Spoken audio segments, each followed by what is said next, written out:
materials, you get financials, then technology, that's the bull market that's moving to the upside. We've moved nearly 200 points. I mean, it's been a spectacular run, and every day when we've actually had to move to the upside, start with materials, look at FCX, go all the way back to something like the U.S. Steel, Interact. We talked about that a couple weeks ago. Stock was under 19, they were buying options out the wazoo in January. So this is not just a one-day event off of Caterpillar. Finally, people hear from Caterpillar and they go, wow, Caterpillar's numbers are pretty spectacular. Well, what did you think? Well, you're taking on the haters.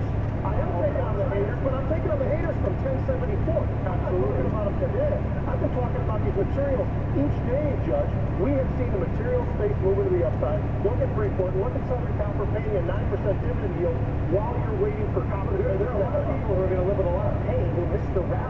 Absolutely. That's not over. If you actually believe the global growth story, and if you believe what Cindy's talking about, and I do, that China still has some upside here and they've controlled this slowdown, I certainly think there's plenty of upside. Look at Eclipse.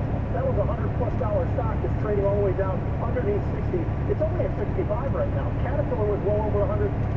Now it's moved up enough. It's in the middle 90s. But still, some of these names have been bludgeoned, like you said. There's upside still. And you know, I'll apologize to you on Brian Kelly because you're right. You're not beating up on Brian Kelly, but I think what we're all doing right here on this desk is we're expressing a high degree of frustration of a lot of what you hear versus when you're in the markets and you trade. Freeport McMoran. We talked about Freeport McMoran over the last 10 days.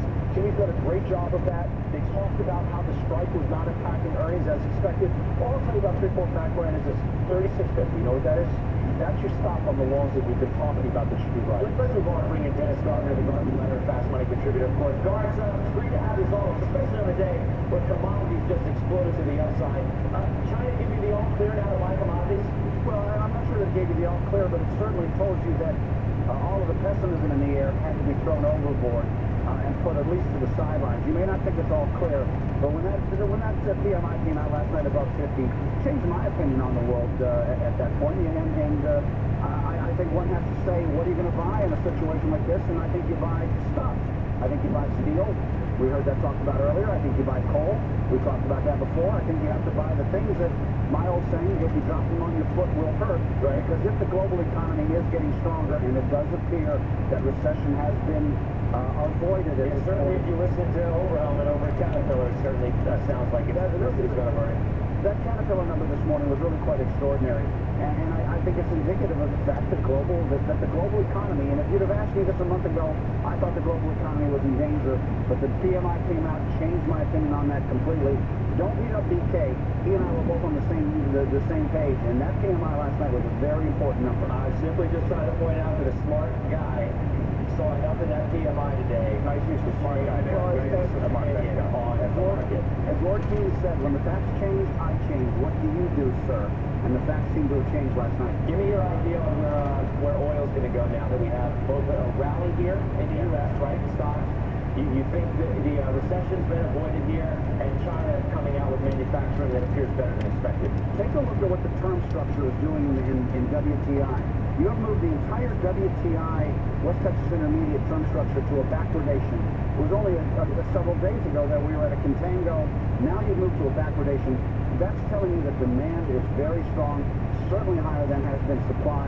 The amount of crude that is extant in and around Cushing is demonstrably less than people thought it was. And today you turn the term structure violently in favor of the bulls. You now have the front months premium to the back months, and out in the farther out strip, you have the WTI backwardated across almost its entire term structure from a year out from now. Yeah. You're going to hear people talk about the fact that those lower prices in the deferred futures means oil's going down. That's wrong. A backwardated market tells you that demand is strong. That means prices are still going higher. Guys, thanks, man. I'll get you on the halftime show soon, I hope, right? You got it. See you this week. All right, be well. Joey, just tie that up. I mean, if you have a darko, yeah, I was going to say, what happens now to the refiner trade? If you have the Brent WTI spread collapsing, done with refiners?